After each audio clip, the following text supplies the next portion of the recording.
Bon, mais mon nom est Patricia van der Smissen. Vous m'avez invitée en tant qu'avocate. Je suis aussi médiatrice. Je vous remercie de cette invitation. Et vous vous rendrez compte qu'à un moment, je vais me permettre de réajuster la visière de ma casquette. Tout d'abord, peut-être connaissez-vous la fable du 12e chameau. Je l'ai découverte grâce à la philosophe Vinciane Després. C'est l'histoire d'un vieux bédouin qui sent sa fin proche et donc appelle à lui ses 3 fils pour partager ses biens. Il leur dit « Mes fils, je lègue la moitié de mes biens à l'aîné, le quart au second, et à toi, mon dernier, je t'en donne le 6e. » À la mort du père, les fils sont perplexes.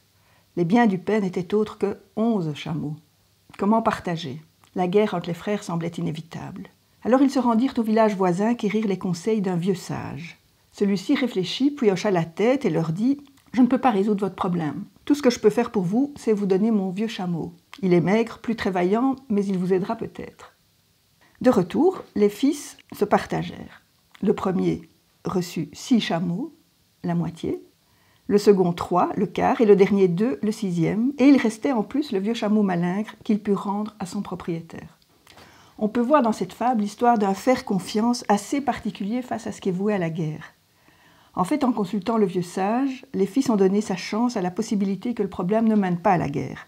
Le 12e chameau lui-même, ce n'est pas la solution, mais il communique un mode par lequel nous approprier notre héritage, un héritage à construire. De quoi sommes-nous les héritiers et que pouvons-nous léguer à ceux qui nous suivent? Eh bien, je vous propose un itinéraire au travers des multiples mondes de l'invisible qui m'habitent, qui me touchent, et des controverses dans lesquelles j'essaie de me situer en faisant l'expérience de savoirs divergents. Alors, parmi les mondes de l'invisible, l'enfermement carcéral est sans doute le plus effrayant, sans parler bien sûr de l'effacement définitif, la peine de mort étant encore appliquée dans plus d'une trentaine de pays. En réfléchissant à l'un de mes plus anciens souvenirs liés à l'actualité, c'est l'annonce à la radio de l'exécution de Christian Ranucci, guillotiné en juillet 1976 à la prison des Baumettes à Marseille. Il avait été condamné pour l'enlèvement et le meurtre d'une petite fille et clamait son innocence. Plusieurs livres, dont le très célèbre Pullover rouge de Gilles Perrault, vont relancer la polémique, ce qui conduira le ministre de la Justice de l'époque, Robert Badinter, à faire état de ses doutes dans son célèbre plaidoyer à l'appui de son projet de loi d'abolition de la peine de mort. Marqué par la barbarie de cette mise à mort orchestrée par l'État, je me suis toujours positionnée contre la peine capitale. L'appareil répressif de la justice pénale est violent. Ce n'est ni un drame théâtral, ni une cérémonie rituelle, contrairement à certains clichés qui sont souvent véhiculés. Les acteurs du procès pénal sont littéralement aux mains de la justice. Tant les accusés que les victimes, les témoins, même les jurés, sont placés à la disposition de l'État. L'État de droit a le droit de disposer de la vie de l'accusé, de le déposséder. Les statistiques, c'est intéressant, confirment évidemment la surreprésentation des groupes dominés parmi les personnes jugées. Ce sont majoritairement des hommes appartenant aux couches populaires, voire aux milieux sociaux les plus défavorisés, avec une proportion importante de non-blancs. En ce qui me concerne, dans bien des cas, j'estime que la prison, déshumanisante, violente, n'est pas une solution justifiée et que de très nombreuses personnes n'y ont pas leur place. En fait, seuls les criminels dangereux devraient selon moi rester enfermés. Des mesures ou peines alternatives devant être trouvées pour tous les autres délits. Il faut être conscient que lorsqu'on prive de liberté un individu, on le prive du plus élémentaire des droits humains, on le renvoie dans un monde invisible où la dignité n'existe plus, où le temps s'arrête. Alors partant du principe que la drogue est de facto en vente libre et que la place des usagers de drogue dite illicite n'est pas en prison, j'ai fait partie d'un mouvement lancé en 1989, la Liaison antiprohibitionniste, présidée à l'époque par l'avocate Anne Krivine, qui dénonçait l'échec et les effets pervers de la prohibition, la guerre à la drogue.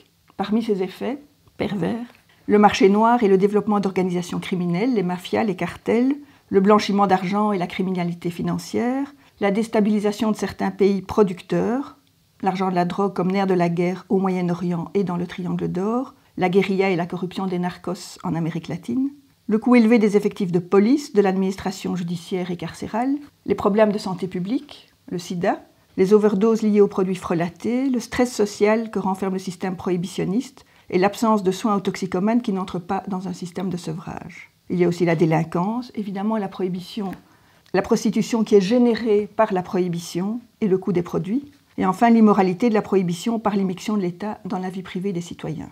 Nous proposions de légaliser l'usage et le commerce de stupéfiants avec une prise en charge et une politique de traitement assumée par l'État. Ce qui, bien sûr, ne veut pas dire qu'il s'agit de défendre l'usage de drogue, mais de passer d'une question de police à une question politique, question toujours d'actualité aujourd'hui. Dans le procès pénal, j'ai aussi souvent été heurtée par la difficulté de s'exprimer au nom des victimes, comme si d'une certaine manière il y avait un manque de noblesse à défendre des parties civiles pour un avocat soucieux des droits humains. Et comme si, de manière pour le moins caricaturale, on se retrouvait placé du mauvais côté de la barre, à défendre une position qui apparaît forcément répressive, vite qualifiée d'inaudible ou de vengeresse. Comme si celles et ceux qui avaient le malheur de subir un crime étaient priés de rester muets, emmurés dans leur douleur, seul l'auteur présumé des faits méritant une plaidoirie digne d'intérêt. Alors les droits des victimes ont évolué, notamment depuis l'affaire Dutroux, en Belgique. Si elles se constituent partie civile, elles peuvent demander à consulter le dossier durant l'instruction et elles peuvent demander des devoirs d'instruction complémentaires. Mais elles ne sont malgré tout pas sur pied d'égalité avec la personne qui est poursuivie ou condamnée, notamment lorsqu'il s'agit de débattre de la libération conditionnelle du prisonnier devant le tribunal d'application des peines, qu'on appelle le TAP, ce qui selon moi est très discutable. En effet, au moment du procès, qu'il se passe devant un tribunal correctionnel ou aux assises, les parties civiles peuvent plaider sur la culpabilité et elles peuvent développer leurs dommages. À ce moment-là, elles n'ont pas à plaider sur la peine, mais elles sont entendues, elles viennent d'être entendues par le tribunal ou par les jurés dans le cadre du procès qui vient de se tenir. Et ce n'est pas le cas évidemment devant le TAP, qui se passe par définition des années plus tard, après le procès de fond, devant d'autres magistrats où les faits pertinents du dossier ne peuvent pas être exposés par les parties civiles.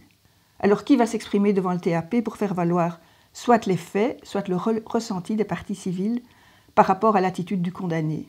Certainement pas le ministère public, contrairement à ce qu'on pourrait penser, puisqu'il représente la société. Quant au condamné, on peut évidemment supposer que sa version sera partiale et que dès lors, il n'y a aucune raison, selon moi, que la parole des victimes ne soit pas appréciée sur le même pied. Et en fait, quand on connaît des gens concernés par cette situation, qui ont le malheur de se retrouver dans cette situation, pour ces personnes, cette exclusion du processus de justice a quelque chose d'infantilisant, de disqualifiant, voire d'humiliant, injustifié par rapport à toutes les autres procédures qui comportent très souvent des aspects émotionnels et où les parties ont les mêmes droits. Et au contraire du droit belge ou du droit français, la Cour pénale internationale, par exemple, reconnaît aux victimes une place qui leur confère un véritable droit de participation active à la procédure. Dès lors, au nom d'un humanisme pénal et de l'article 6 de la Convention européenne des droits de l'homme qui garantit à tous un procès équitable, y compris en matière civile, j'estime que les personnes directement concernées devraient pouvoir, si elles le demandent bien entendu, si elles le souhaitent, être entendues par le TAP. Et bien entendu, le tribunal n'est pas tenu d'avaliser leur point de vue comme en toute matière. Alors à ce sujet, certains argumentent en brandissant l'opposition entre la raison et l'émotion, cette fameuse dualité dans la culture occidentale qui tente à considérer que nous sommes habités par deux entités bien distinctes, la raison et l'émotion, la première se situant dans la tête, l'autre dans le corps. Dans son livre sur l'ethnopsychologie des émotions, Vinciane Després montre que cette conception des émotions n'a en fait absolument rien d'universel. Et surtout, selon cette vision binaire, c'est comme si les victimes n'étaient pas capables elles-mêmes de discerner ce qui est du registre de l'émotion pure, douleur, chagrin, colère, haine, et ce qui ressort de la raison, par rapport à l'attitude du condamné à leur égard et du risque qu'il pourrait représenter s'il était libéré. Pour ma part, la raison n'est pas du tout l'opposé de l'émotion. D'ailleurs, si tel était le cas, quelqu'un comme Marc Dutroux serait un modèle de rationalité, puisque les psychiatres ont dit de lui qu'il est absolument incapable d'éprouver des émotions face à la souffrance de ses victimes. L'émotion irrationnelle, c'est l'émotion qui submerge au point de paralyser les énergies, au lieu de les mobiliser pour une lutte efficace contre un réel qui est devenu irrationnel. Et la raison, ce n'est pas l'absence de passion. Selon la philosophe Anne-Marie Roviello, la raison, c'est une émotion qui se manifeste à propos de l'objet juste, au moment juste, de la manière juste. C'est une manière pour l'émotion de creuser en elle-même, pour exprimer et articuler en jugement, en langage, donc en argument critique et autocritique, et en action son noyau de rationalité. Ce n'est donc qu'à travers l'émotion, en l'identifiant, en l'accueillant, la contrôlant et la dépassant, qu'on peut se trouver dans le domaine de la raison. Je déplore donc l'inhumanité du système pénal envers les victimes, l'absence de place adulte qui leur est réservée, la verticalité toujours de la hiérarchie judiciaire. En outre, il existe d'autres systèmes qui montrent en tout cas que d'autres cadres sont possibles, comme la justice réparatrice ou la justice transitionnelle qui s'est exercée après la chute de dictature en Argentine, au Chili ou en Afrique du Sud, dans le but de construire un pont entre le passé et le futur. Je ne vais pas m'étendre à ce sujet, mais dans ce mode de justice, Des places égales sont réservées aux différentes parties, notamment aux coupables et aux victimes, ainsi qu'à des représentants de la société civile. La narration des faits est censée contribuer à la reconnaissance des victimes et apaiser leurs souffrances, tandis qu'elle soumet les coupables à l'opprobre populaire. La parole, l'écoute et le respect laissent place à la possibilité, mais pas à l'obligation, de pardonner, de se reconstruire, de réparer, et ce pour le bénéfice de l'ensemble des parties et de la communauté. Alors, dans les mondes de l'invisible, je pense aux victimes d'abus sexuels, adultes ou enfants, lorsqu'ils ont eu la possibilité et le courage de témoigner de ce dont ils ont vécu. Il faut savoir que leur parole a souvent été confisquée par l'auteur qui, par menace ou violence psychologique, leur a intimé ce qu'on appelle la loi du silence. En sortir et parler, se rendre visible, nécessitait qu'ils se fassent violence pour briser cette loi qu'ils avaient intégrée. Rendre visible l'indicible, parfois ça prend des années, toute une vie. L'invisible, c'est cette petite fille de 4 ans que prostituait sa grand-mère à Knokke-le-Zout. L'innocente bouteille de colibri offerte après l'école qui lui servait à s'entraîner pour pratiquer des fellations aux hommes qui payaient la vieille dame. Invisible, sa grossesse à 10 ans et le bébé qu'on lui enlèvera. Elle sourit sur les photos de l'album de famille. L'école n'a rien vu. Invisible, les mailles du réseau pédocriminel qui l'enserreront jusqu'à sa majorité. Les innombrables partous auxquels elle dit avoir été emmenée. Invisible et non résolu, les meurtres d'enfants et de jeunes filles auxquels elle dit avoir assisté. Invisible, son principal prédateur. Cet homme qui niait en bloc son récit, mais qui, le jour de leur confrontation, avoua qu'il avait bien eu une relation avec elle, lorsqu'elle avait 11 ans et lui 40, qu'il possédait les clés de son domicile et que ses parents le laissaient l'emmener où et quand ils le voulaient.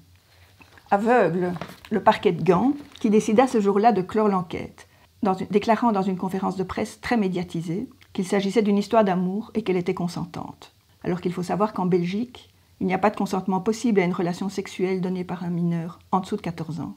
Il s'agit dans tous les cas d'un viol avec violence, donc d'un crime.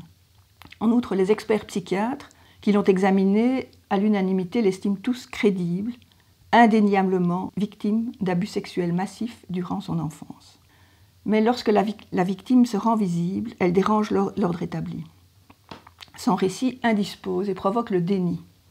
Il est malséant, trop incroyable pour être vrai, diront plusieurs magistrats qui sont pourtant des professionnels de la justice. À l'époque, le pédopsychiatre Jean-Yves Hayet analyse ce phénomène de déni. Il le définit comme un mécanisme, je le cite, un mécanisme spontané d'autodéfense qui protège un individu de la représentation mentale d'idées, de questions ou d'images très pénibles, marquées par la culpabilité, la honte, l'angoisse, le chagrin, la peur. L'individu non seulement refoule cette représentation, qui pour lui est insupportable, mais il affirme bruyamment, c'est-à-dire émotionnellement, avec indignation, le contraire.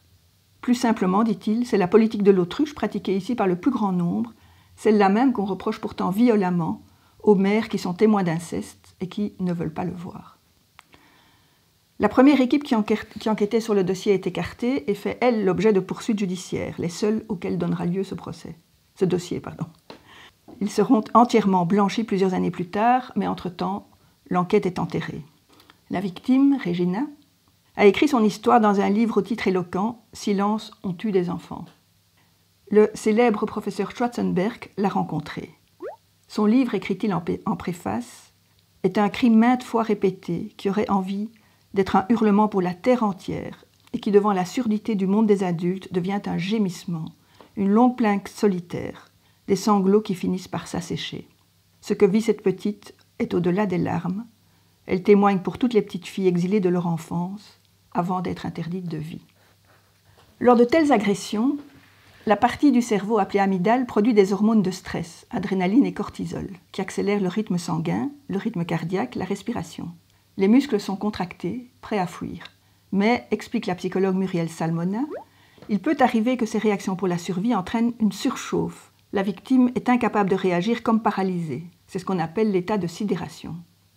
Pour éviter que le survoltage provoque un arrêt cardiaque, le cerveau déclenche une sorte de court-circuit avec de la morphine et de la kétamine. L'amygdale est isolée, la production d'hormones de stress est stoppée. Le corollaire de ce court-circuit, salvateur sur le moment, c'est le fait que la victime de l'agression soit totalement coupée de ses émotions comme spectatrice des événements. Et c'est ce que décrivent effectivement de nombreuses victimes de viol qui expliquent avoir eu l'impression de voir la scène d'en haut, d'être hors de leur corps. C'est l'état de dissociation. Suite à cette mise en quarantaine de l'amygdale, le souvenir n'est pas évacué vers l'hippocampe, censé être le siège de la mémoire. Il est piégé dans une région du cerveau qui n'y est pas dédiée et va se constituer en mémoire traumatique. Et la victime peut développer ce qu'on appelle un syndrome de stress post-traumatique. Comme cette mémoire n'a pas été intégrée et traitée, elle peut provoquer une amnésie de l'événement et peut ressurgir n'importe quand. Face à la répétition des abus, il peut aussi arriver que la personnalité de l'enfant se multiplie et qu'elle développe ce qu'on appelle un trouble dissociatif de l'identité. Selon les psychologues, il s'agit d'une stratégie de survie peu fréquente en réponse à des abus extrêmes et au traumatisme que l'enfant a subi. Regina a expliqué avoir développé 80 personnalités avec lesquelles elle devait composer. Chaque identité qu'elle a créée est une réponse à un traumatisme, soit un personnage qu'elle utilise au gré de ses besoins. Par exemple, son personnage nommé Contrôleur gère les différentes identités. Fillette est la petite abusée de 4 ans. Stone supporte la souffrance. Mad Dog contient l'agression. Loup Noir, c'est la ruse de l'Indien. Einstein trouve les solutions. Putain domine les relations sexuelles. Pilote automatique l'aide à s'échapper de l'angoisse des tortures qu'elle va subir en se focalisant sur l'analyse des lieux et des objets. Pilleur d'épaves mémorise les souvenirs de sa petite enfance. Pour supprimer la douleur, calmer la pression, elle se mutilait régulièrement en se tailladant les bras à l'aide d'une lame, ce que font beaucoup de victimes de ce type d'abus. Et avec l'aide d'une psychologue, les limites entre ces différentes personnalités se sont estompées. Sa mémoire, autrefois fragmentée, s'est rassemblée. Alors en 2019, Jenny Haynes, une femme de 49 ans, a fait témoigner ses différentes personnalités devant la justice australienne. Pendant 7 ans, son père l'a violée, battue et torturée physiquement et psychologiquement. Elle n'était alors âgée que de 4 ans lorsque les sévices ont débuté. Elle déclare avoir développé des centaines de personnalités. Ce qui est original, c'est que la Cour de Sydney a autorisé Jenny à convoquer une trentaine de ses personnalités pour qu'elles témoignent des violences que chacune a subies. « Nous n'avions pas peur, disent-elles. Nous avons attendu tellement longtemps pour dire au monde exactement ce qu'il nous a fait subir, et maintenant il ne peut plus nous faire taire. » C'est ce qu'a lancé Jenny pendant le procès. C'est la première fois, à ma connaissance, qu'une cour autorise ce type de témoignage. Le 6 septembre 2019, l'homme, alors âgé de 74 ans, a été condamné à 45 ans de prison, la plus lourde peine pour des abus sur enfants dans l'histoire du pays. À la fin des années 1990, quelques années après le début de l'affaire Dutroux, surviennent chez nous les premiers CD-ROM de pornographie enfantine. Ce sont des dizaines de milliers de photos et de films à caractère sadique et pédophile. Ces documents montrent des enfants de tous âges, d'origine très variée, exhibés dans des postures pornographiques. Des enfants, parfois des bébés, torturés, violés, des mises en scène de leur mise à mort. Et ce ne sont pas des images de fiction. Derrière chacune de ces images se dissimule, se cache la réalité d'un enfant abusé. Alors ces images, reprises sur 20 CD-ROM, ont toutes été remises à la justice belge. Qu'en a-t-elle fait? La première et seule réponse que nous avons reçue fut qu'à l'analyse d'un enquêteur, il ne devait pas y avoir d'enfant belge sur ces images, alors qu'il n'en avait identifié aucun. À ma connaissance, la seule arrestation qui suivra, c'est celle du messager, Marcel, l'homme qui, par un travail infini de recherche et de traque, a mis la main sur ces CD-ROM qu'il a obtenus directement de pédophiles et les a remis à la justice, ce qui lui a valu d'être poursuivi et condamné, mis en prison pour détention de matériel pédophile. En tout cas, ces images prouvent la réalité de cette criminalité cachée qui était niée et qui est survenue avec l'explosion d'Internet. Au milieu des années 2000, un prêtre italien, Don Fortunato Di Notto, consacrera son temps à dénoncer les réseaux pédophiles sur la toile. Il invitait les sceptiques à venir assister dans son association à ce qu'il appelle un holocauste silencieux. Lorsque la victime de cette criminalité s'expose, bien souvent, elle se brûle. Dans le cas de Regina, la justice ne la croit pas. L'enquête est sabotée et les médias, pour l'essentiel, la descendent en flèche. Victime à nouveau, cette fois des institutions et de la presse, offerte au bûcher de l'opinion, traitée tour à tour de folle, de menteuse ou de manipulatrice. Ces crimes souterrains ont malheureusement encore de beaux jours devant eux. Cependant, je ne veux pas trop noircir non plus la justice, tributaire des preuves, parfois difficiles à apporter. Et selon mon expérience, lorsqu'il ne s'agit pas de cette criminalité organisée dont je viens de vous parler, la parole des victimes est malgré tout souvent entendue, reconnue et l'auteur condamné. Au début des années 2000, pour offrir une défense aux victimes de ce type d'abus, j'avais créé avec quelques proches l'association Voix du silence. Le consentement, je vous le disais, ne peut être éclairé à 14 ans. Le livre témoignage de Vanessa Springora, paru début 2020, emporte une démonstration éblouissante. 20 ans après les révélations de 1996 en Belgique, les mouvements MeToo et Balance ton porc font irruption, les langues se délient.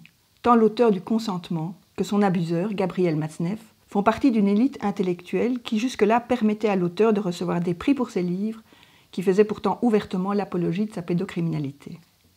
De même, le couronnement de Roman Polanski par l'Académie des Césars n'est pas anodin. Il renvoie un message très clair aux millions de victimes d'abus sexuels dans le monde. On ne veut pas de votre parole. Les défendeurs du réalisateur ont brandi la présomption d'innocence face aux nouvelles dénonciations. À ce sujet, il faut savoir que pour que l'atteinte à la présomption d'innocence puisse être condamnée, il faut que les personnes fassent l'objet d'une enquête judiciaire en cours. Or, il n'y a pas d'enquête pour les 11 dénonciations de viol puisque les faits sont prescrits. Donc Polanski, lui, peut attaquer en diffamation, à charge pour lui alors de démontrer la fausseté des accusations relayées publiquement. Malgré tout, dans cette affaire, la parole des victimes a été fort mise en doute par de nombreuses personnes qui prétendent museler leur liberté d'expression.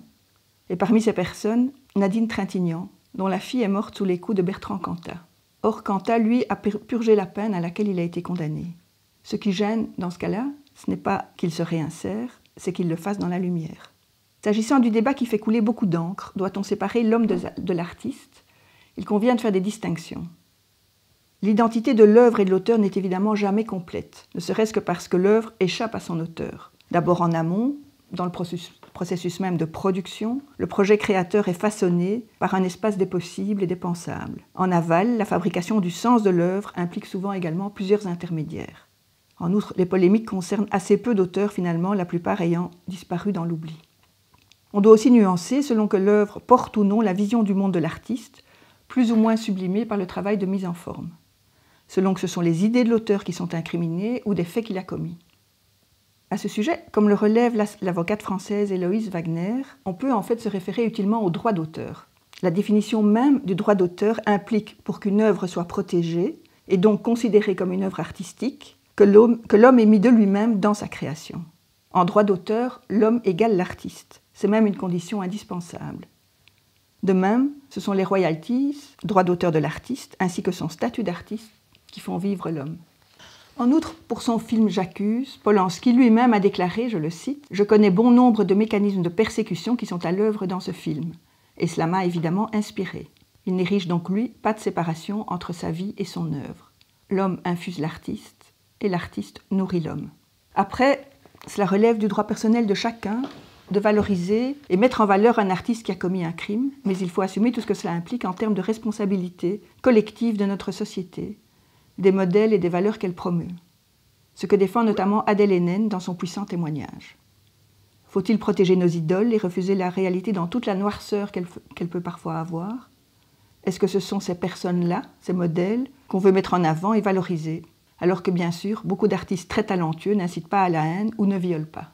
La question en tout cas mérite d'être posée. Qui veut-on voir en haut de l'affiche?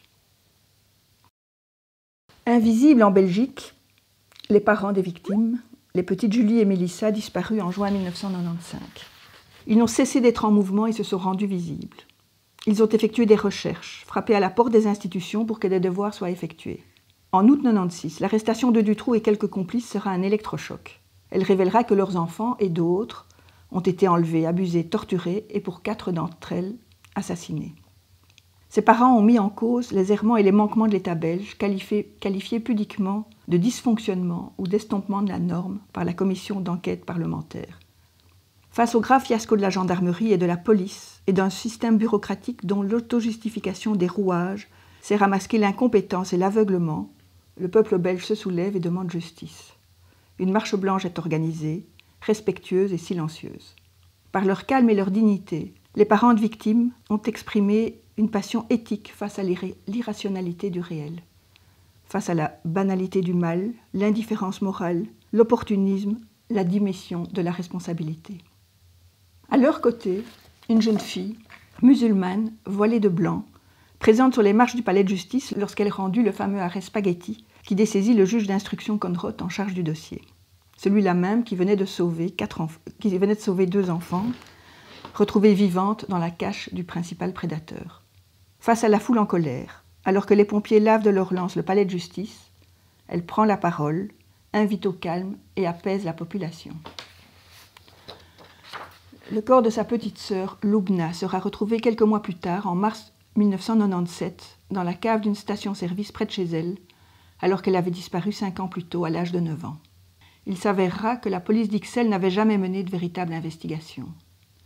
Et une fois encore, la jeune fille lancera un appel au calme, cette fois à la population musulmane. Consacrée bruxelloise de l'année 1996 par le ministre-président Charles Piquet, cette jeune fille voilée, Nabella Benaïssa, incarnait le symbole de l'intégration et de la coexistence des communautés. Elle a poursuivi librement sa route, elle a enlevé son voile et elle est devenue avocate.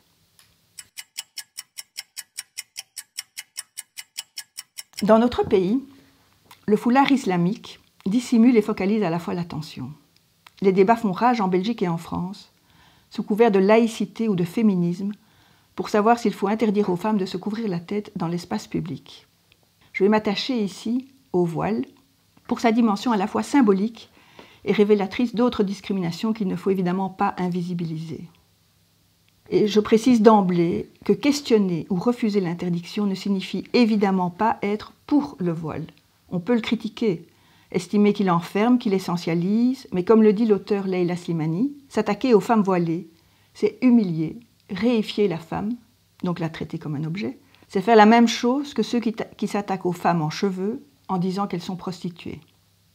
À mon sens, une limite existe pour des questions de sécurité publique, hormis au temps du coronavirus, le port de la burqa, le niqab, qui dissimule le visage et invisibilise celle ou celui qui la porte.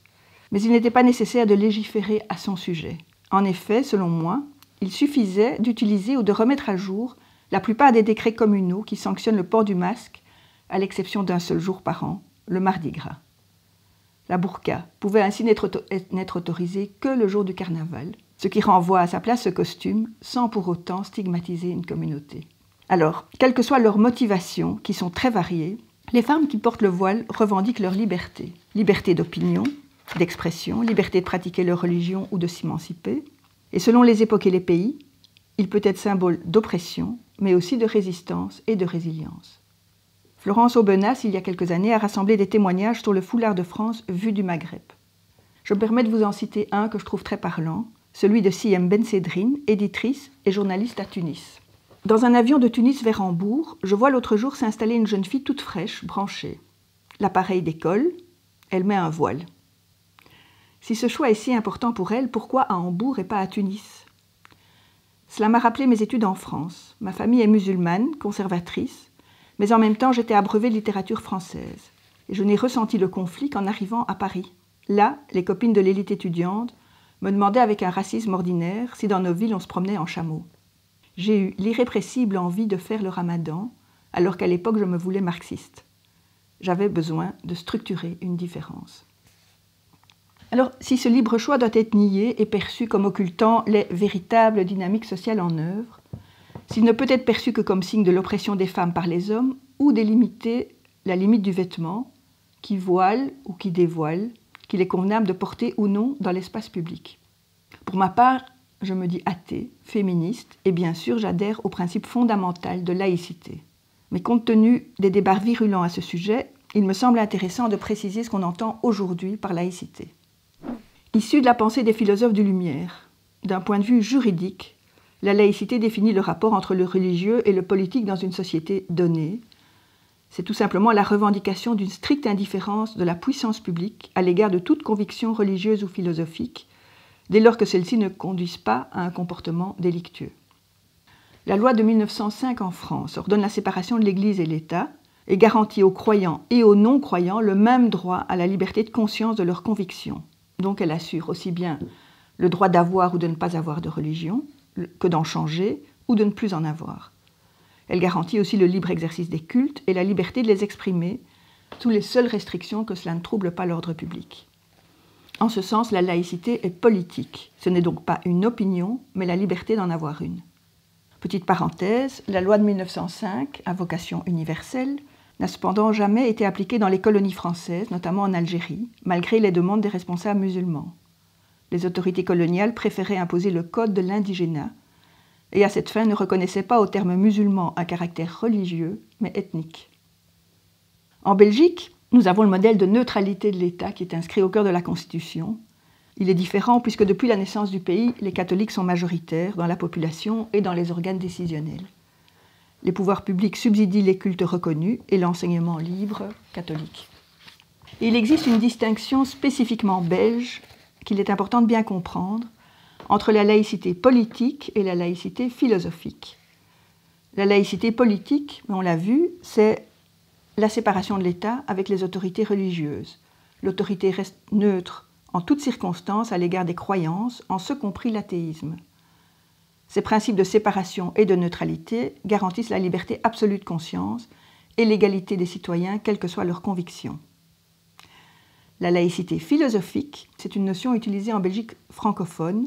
Elle exprime l'adhésion d'une personne à une vision athée ou agnostique du monde. Et en effet, certains ont fait de la laïcité philosophique la conviction d'une communauté spécifique, le CAL, le Centre d'action laïque, qui consiste à refuser toute référence à une vérité révélée. Ils ont même obtenu que depuis 2002, la laïcité en Belgique est considérée comme l'un des 7 cultes reconnus et subsidiés, ce qui parfois peut créer bien des confusions. Retenons pour le débat que d'un point de vue individuel, on peut être laïque dans les deux sens du terme, à la fois athée, donc laïque au sens philosophique, et partisan d'un État neutre, donc laïque au sens politique. C'est d'ailleurs le cas de beaucoup de croyants, y compris de musulmans, qui se disent laïques au sens politique. Mais pour un État, il n'est pas possible d'être à la fois laïque au sens politique et au sens philosophique. En effet, soit il est neutre et séparé, et il ne peut donc pas adhérer à la conviction philosophique qu'est l'athéisme, soit il est athée et n'est donc plus laïque au sens politique. Dans nos pays, le mélange salutaire des populations et des cultures crée des débats vifs sur certains sujets, dont le port de signes convictionnels au sein des services publics.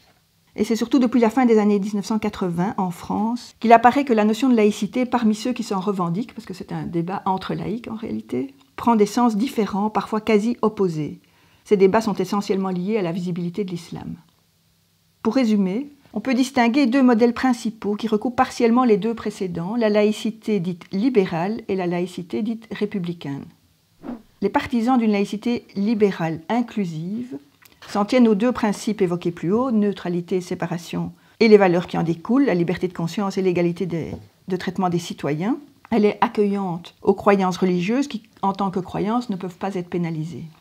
Les tenants d'une laïcité républicaine, exclusive, adhèrent aux deux principes, mais ils y ajoutent un élément qui les amoindrit, une forme d'hostilité de principe à la croyance religieuse, davantage tolérée qu'acceptée. Et de ces différences de perception s'ensuivent parfois des divergences très importantes, notamment quant à savoir ce qui ressort de la sphère privée et de la sphère publique.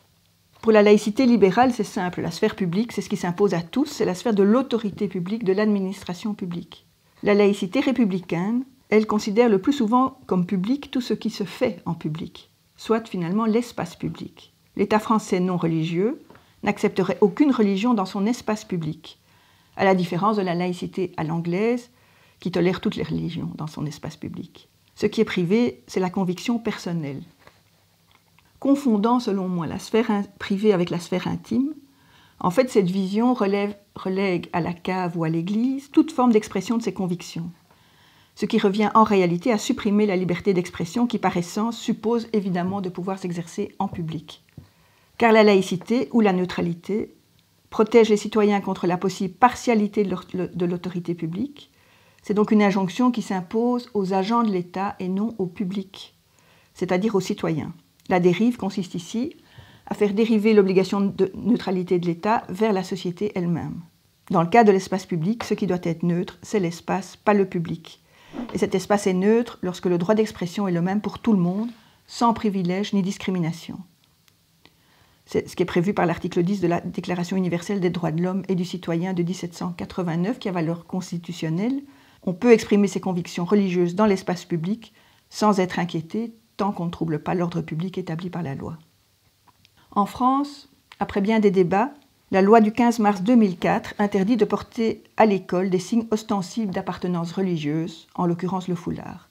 Elle impose ainsi la neutralité aux élèves. Cette loi était censée être unique, mais elle a servi de prétexte à interdire l'accès de banques, de cabinets médicaux à des clientes voilées. Des écoles ont interdit à des mères portant un foulard d'accompagner leurs enfants dans des sorties scolaires. Des maires ont même tenté, en 2016, d'interdire de baignade les femmes qui portaient le burkini et se mélangeaient aux autres sur les plages. En Belgique, en 2006, un CPAS a refusé l'octroi du revenu d'insertion sociale à une femme voilée, puis lorsqu'elle a fait un recours, a même refusé de l'auditionner pour l'entendre sur ce recours. En Belgique francophone, les décrets sur l'enseignement officiel n'astreignent pas les élèves au principe de neutralité. Ce sont les règlements d'ordre intérieur des établissements qui s'appliquent, ce qui pose un problème juridique. Car en effet, ces règlements ne sont pas des lois. Or, pour restreindre des droits fondamentaux qui sont tous prévus dans les conventions internationales qui s'imposent aux États, il faut en tout cas une loi inexistante ici, dont le but soit légitime et les restrictions proportionnées à ce but. Alors pour ma part, je peux évidemment entendre certains arguments sur la nécessité d'interdits qui seraient structurants à l'école, lieu où les valeurs familiales doivent pouvoir être remises en cause.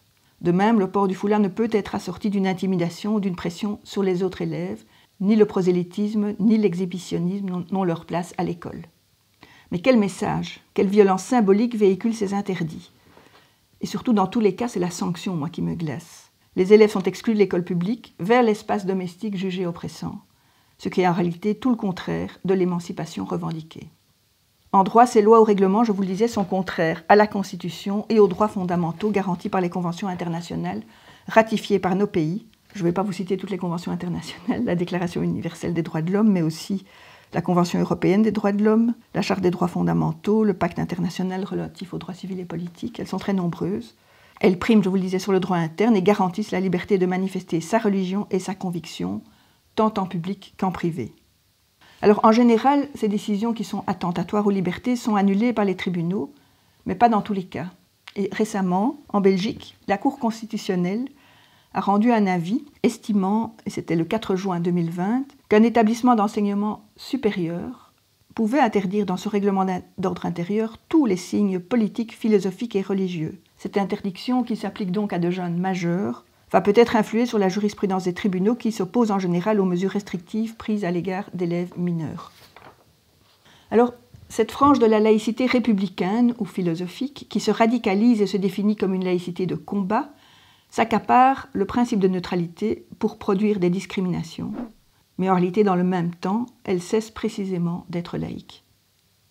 Avec énormément d'accusations et d'amalgames dans les périodes troublées consécutives aux attentats ou au meurtre abominable du professeur Samuel Paty, on assiste à la construction d'un complexe fantasmatique qui s'inscrit dans la vision choc des civilisations, dans lequel le voile est associé à des pratiques intolérables, comme le mariage forcé, l'excision des petites filles, voire le viol ou encore le terrorisme.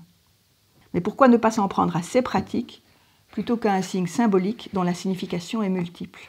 La lutte contre le terrorisme, que je sache, relève du renseignement et de la police, pas de la laïcité. La laïcité n'est pas l'interdiction d'expression, mais l'obligation de débat. Elle demeure le garant de la liberté de conscience. Alors, je parlais de tolérance.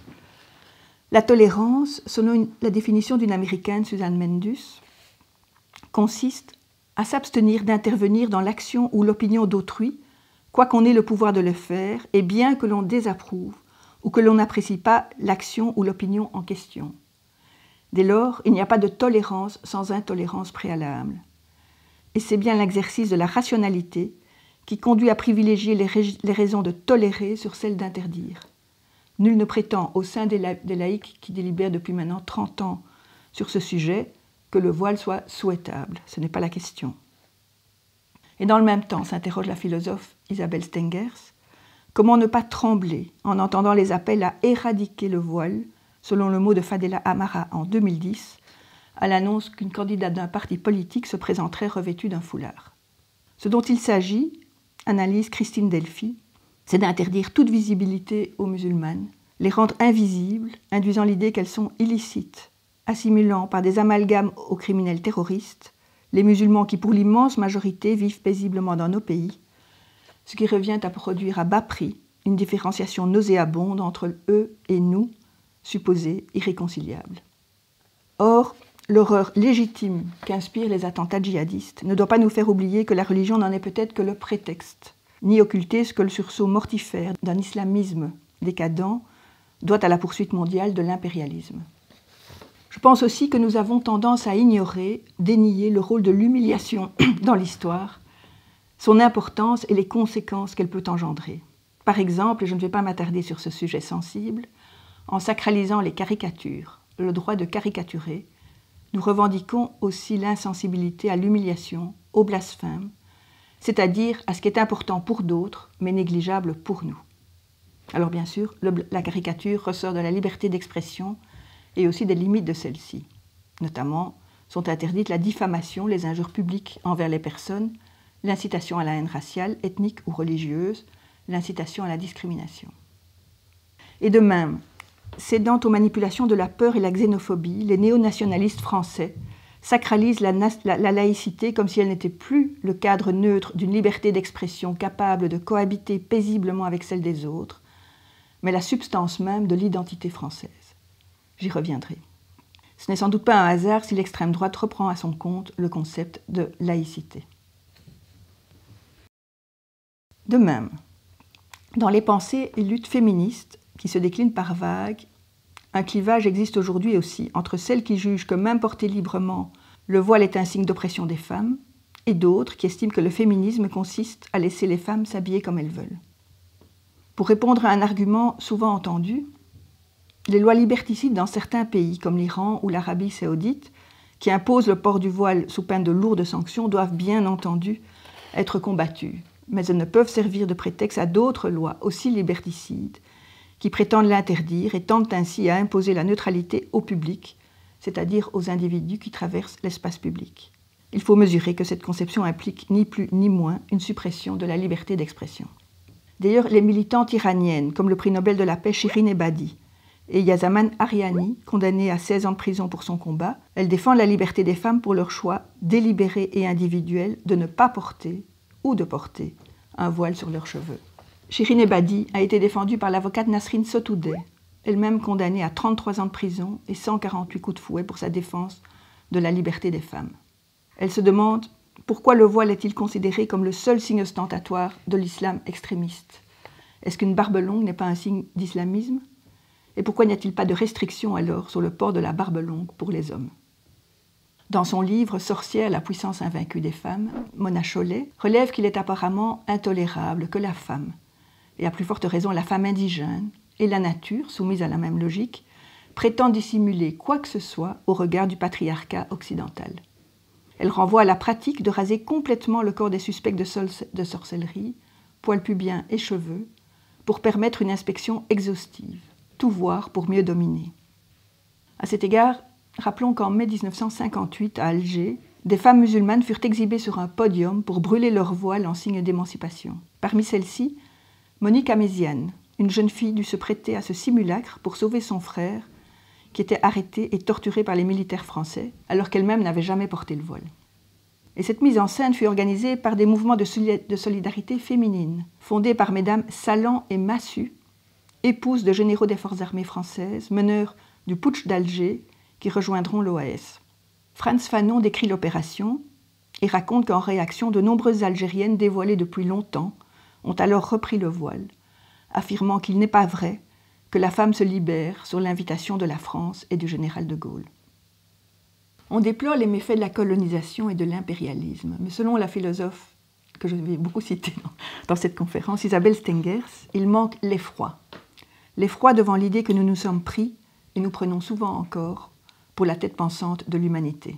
Nos certitudes doivent-elles prévaloir sur leurs croyances? Sont-elles à ce point victimes que tout ce qu'elles affirment peut être tenu pour nul et non avenu? Les verdicts que nous posons, parce que ce sont des verdicts, visent des groupes sociaux, religieux, culturels, en général toujours défavorisés économiquement. Ce sont des actes de violence narrative qui blessent et laissent des traces dans la chair. L'une des missions de certaines féministes occidentales consiste à vouloir sauver ces femmes de l'obscurantisme, ce qui en fait revient à leur faire subir un double assujettissement à notre culture à laquelle elles sont priées, plutôt sommées, de s'intégrer, et au sexisme des hommes de leur culture. Ce féminisme à vocation civilisatrice est en outre construit sur un récit mensonger, souvent ignorant des femmes des luttes du tiers-monde. Comme si les peuples que nous avons détruits étaient sans histoire, comme si nous avions été les seules puissances actives dans un monde qui n'est plus que le décor de nos propres crimes. Depuis les Lumières, ces féministes civilisatrices ont souvent comparé à l'esclavage les lois sexistes de l'Église et de l'État qui faisaient des femmes la propriété de leur père et mari.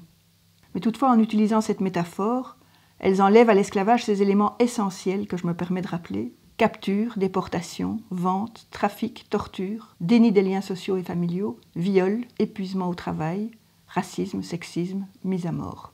En mai 2001, la loi Taubira qualifie enfin la traite et l'esclavage de crimes contre l'humanité. Mais du grand texte qui avait été déposé par la députée de Guyane, exigeant mémoire et condamnation, justice et réparation, alors que le droit stipule que tout crime exige réparation, eh bien, selon le Parlement, l'imprescriptibilité de ce crime contre l'humanité n'implique pas l'obligation juridique de réparation, mais un devoir moral de mémoire. Ceci n'est pas sans rappeler l'observation de Tocqueville, qui, lors de l'abolition de l'esclavage en 1848, disait, je le cite, « Si les nègres ont le droit de devenir libres, il est incontestable que les colons ont le droit à ne pas être ruinés par la liberté des nègres. » Ainsi, Haïti a déclaré son indépendance en 1804 suite à une importante révolte d'esclaves, sanglante, conduite par Toussaint Louverture. Après plus de 20 ans de négociations, la France concède au jeune État son indépendance et lui impose, sous la menace de blocus maritime, une indemnité colossale à payer pour dédommager les anciens colons, dette qui ne sera soldée qu'en 1952, après qu'elle ait été payée 2 fois, puisqu'on paye toujours le capital qui doit être emprunté, et puis les intérêts de la dette. Alors la croisade occidentale contre les discriminations sexistes et les symboles de soumission vise à la liberté individuelle, celle de m'habiller comme je veux, sauf pour porter le foulard, et devient un combat du bien contre le mal qui se dit universaliste. Alors, quel est cet universalisme qui fait partie de l'ADN français? En juriste, j'adhère aux valeurs universelles que sont les droits humains, tout en étant consciente que la Déclaration universelle des droits de l'homme et du citoyen dont ils sont issus furent longtemps les droits de l'homme et pas de la femme, et les droits de l'homme blanc, pas des indigènes qui habitaient les colonies françaises. Les constructions institutionnelles de l'universel sont liées à des conceptions du pouvoir qui asservissent, domestiquent l'expression de la particularité, la différence. Les universalistes n'ont jamais été politiquement neutres. Ils ont été profondément impliqués dans l'expansion du pouvoir colonial européen. Ainsi, les colonisateurs invoquaient la raison universelle au bénéfice du progrès, de la science, la prospérité, à l'opposé des caractéristiques dites particularistes des colonisés. À l'inverse, les penseurs radicaux ont répandu les universels des Lumières pour exposer que les colonisés devaient être libres, faisant ainsi de ces doctrines de liberté universelle le fondement des nationalismes du tiers-monde. L'universalisme inspire donc à la fois les schémas impériaux pour contrôler le monde et les mobilisations libératrices de ceux qui sont privés de pouvoir. En France, le féminisme, qui dans les années 70 était une lutte minoritaire, est devenu républicain, universaliste. Cet universalisme républicain, au prétexte du vivre ensemble, exige en réalité l'homogénéité et l'assimilation à la culture française dominante. Un particularisme dominant s'identifie à l'universel et une logique identitaire, l'identité française, s'exprime dans les termes du discours égalitaire. Et ce propos confond en fait la notion d'égalité et d'identité et méconnaît la logique égalitaire et la manière dont elle implique l'émergence, l'expression et la confrontation des différences. Ainsi, par exemple, en quoi le fait de voir et donc d'éventuellement identifier, connaître une différence, par exemple pour un professeur, savoir que tel ou tel élève est juif ou musulman, empêche-t-il de traiter chacun de manière égale? L'université, lieu par excellence de production et transmission de savoir universel, ouvre ses portes aux féministes dites décoloniales, très fort décriées en France et en Belgique par celles et ceux qui se disent universalistes. Ces universitaires sont issus du contexte anglo-saxon, le black féminisme, latino-américain et caribéen, pour qui le féminisme doit être une libération, et pour cela viser à la convergence des luttes contre le sexisme, le racisme, le capitalisme et l'impérialisme. Leurs approches regroupent des disciplines variées, ce n'est donc pas un courant de pensée homogène. Il s'agit pour ces femmes de déconstruire le féminisme pensé par et pour les femmes occidentales et faire surgir du silence, dévoiler les vies de femmes anonymes, invisibles, qui n'étaient tout simplement pas reconnues comme humaines parce que différentes. Rappelez par exemple qu'à la fin du XVe siècle, les femmes blanches européennes étaient considérées comme des mineurs, sans droit civique, mais pouvaient être propriétaires de femmes noires, alors que dans l'ère qu'elles nomment pré-intrusion, les femmes africaines Yoruba et les Amérindiennes avaient un statut et une autonomie absolument inexistantes en Occident. La démarche décoloniale vise aussi à développer les manières de vivre et de penser le monde qui mettent à égalité toutes les humanités, et non pas celles qui se réclament d'un universalisme abstrait, eurocentrique et excluant. Alors qu'on vante la valeur universelle de l'égalité, on refuse de considérer l'explosion flagrante des inégalités. Et dans ce débat, la parole est souvent usurpée. Toute critique du féminisme hégémonique républicain est en effet souvent assimilée à un relativisme culturel et dès lors, à ce titre, disqualifiée. Or, l'intersectionnalité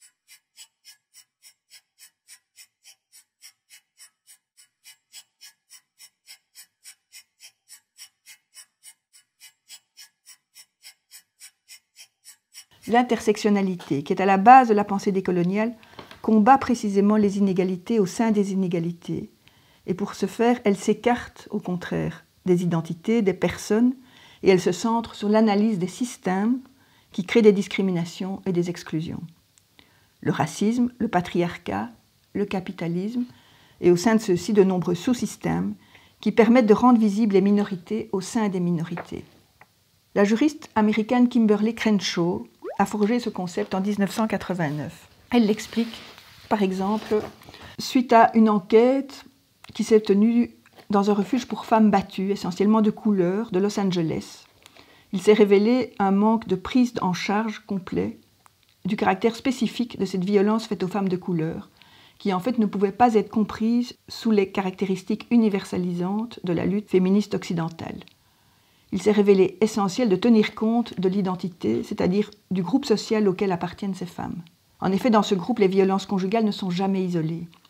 Les violences sont souvent liées à leur situation migratoire, à l'extrême vulnérabilité sur le marché de l'emploi, au travail, dans les administrations publiques. Et en fait, comment faire pour porter plainte, se réfugier dans une association ou demander de l'aide quand on est sous le coup d'une loi migratoire qui impose, pour lutter contre les faux mariages, que les primo-arrivants vivent au moins 2 ans ensemble. Que faire quand cette aide qu'on veut apporter risque de remettre en cause un droit essentiel qui est le droit de résidence? L'intersectionnalité est en fait un outil diagnostique qui permet de nommer, donc de déceler, de faire exister, de sortir de l'invisibilité le caractère cumulatif et aggravant des violences patriarcales, économiques et juridiques, plus généralement de genre, de classe et de race. Ce caractère cumulatif des violences n'est pas fortuit. Il révèle une certaine histoire des dominations et exploitations liées à la division internationale du travail, comme le révèlent les lois migratoires, qui visent souvent à réguler les flux en provenance d'anciennes colonies. Et ce concept d'intersectionnalité a également une finalité politique, puisqu'il permet de penser ce qu'est une véritable politique d'émancipation, qui prenne en compte l'expérience vécue des victimes ou des minorités. Alors cet antiracisme politique est extrêmement critiqué en France. À la différence des années 30, les tenants d'une idéologie raciste ne recourent plus directement au terme race, même s'ils croient en fait à une hiérarchie naturelle entre des groupes humains dont le phénotype, la religion ou la culture diffèrent. Non, aujourd'hui ce sont ceux qui combattent le racisme, qui parlent de race, de racialisation, de racisation, pour montrer, c'est important de le comprendre, comment les hiérarchies raciales, qui étaient présentées comme naturelles, biologiques, sont en fait socialement et historiquement produites. Comme l'écrit Colette Guillaumin, la race est un signifiant. Et le mot a changé d'usage et de camp, mais il demeure tributaire de son histoire, et ceux qu'on traite de racistes, ce sont ceux qui dénoncent les assignations racialisantes, les discriminations raciales. Dans le même temps, évidemment, les discours racialisants continuent de prospérer dans l'indifférence de la majorité. Or, si ce mot race sert à révéler, écrit la sociologue Sarah Mazous, il est d'autant plus nécessaire d'y recourir dans le contexte français actuel d'une république qui pense avoir réalisé son exigence d'indifférence à la race et y être parfaitement aveugle. En effet, dans la seconde moitié du XXe siècle, la République a considéré que désormais, le problème racial, c'est les autres, c'est-à-dire en particulier les États-Unis. La traite négrière ne les concerne pas, la domination coloniale appartient à une époque sans lien avec le présent. Quant au régime de Vichy, il est nul et non avenu. On peut toutefois souligner l'idéalisme naïf qui consiste à croire que le problème peut être réglé par l'invisibilisation, la seule suppression du mot, et le déni qui consiste à considérer l'évitement comme la solution. On peut dire ethnie et penser race dans l'acception raciale du terme. Maurice Barrès lui-même parlait déjà du nez ethnique du capitaine Dreyfus. En conclusion, cette approche systémique, l'intersectionnalité, nous alerte sur la complexité, stimule la créativité et, à mon sens, devrait nous permettre de mettre le jugement en suspens, de refuser de séparer le monde entre, d'une part, les laïcs et féministes éclairés et de l'autre, les obscurantistes. Cela suppose évidemment de ne pas croire tout savoir sur les raisons pour lesquelles, par exemple, une femme porte le foulard, d'accepter d'entrer dans un processus de cohabitation et d'apprentissage, de tisser des liens dans la richesse de nos différences pour penser ensemble un féminisme universel comme processus en chantier, sans cesse reconfiguré, fait de toutes les luttes passées, présentes et à venir. Je préfère donc une laïcité d'inclusion plutôt que d'exclusion, l'universalisme des différences, un universel riche de tous les particuliers auquel appelait Aimé Césaire, ce que le poète Édouard Glissant appelle la créolisation, un espace où la dispersion permet de se rassembler, se transformer de façon continue sans se perdre. En janvier 2018, après 45 jours de grève, les femmes dites racisées nettoyeuses de la gare du Nord à Paris remportent une victoire contre la firme de nettoyage honnête qui les employait. Le travail indispensable de ces ouvrières sous-exploitées qui nettoient le monde doit rester invisible. Cette victoire a permis de mettre en lumière l'existence de cette industrie où se combinent racialisation, exploitation, mise en danger, invisibilité, violence, harcèlement sexuel et raciste. À la une des médias, ce n'est pas ce combat-là qui est dévoilé, mais la pétition du collectif de 100 femmes, dont Catherine Breillat et Catherine Deneuve, qui revendiquent le droit d'être importunées contre les mouvements MeToo et Balance ton porc.